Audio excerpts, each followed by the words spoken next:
मुंबईतल्या अनेक घटनांची साक्षीदार ही चाळ होती.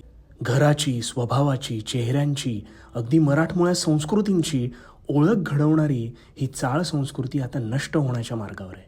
चाळीमध्ये 2 खोल्यांची एक निवासी जागा, एक अरुंद जिना, चाळीच्या मध्यभागी एक विशिष्ट चौकट जी विशेषतः क्रिकेट खेळण्यासाठी, पापड वाळवण्यासाठी आणि हो विविध समारंभांसाठी वापरली जाते. आता खरा पाऊस अनुभवायचा ना तो चाळीत उभं राहून.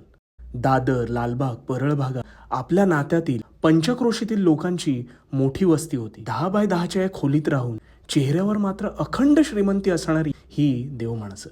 कोणाच्याही दारात उभं राहिलं तर चहा हा अजूनही हमखास विचारला जातो. मनाची आणि माणुसकीची मात्र इथे भरघोस श्रीमंती बरं का. दारासमोर असणारी जागा म्हणजे चर्चांचा कट्टा होता, पण आता या कट्ट्यावर एकटेपणाचा ओलावा जाणवू लागलाय, कारण आता चाळ सुद्धा बंद दरवाजात जगू लागली.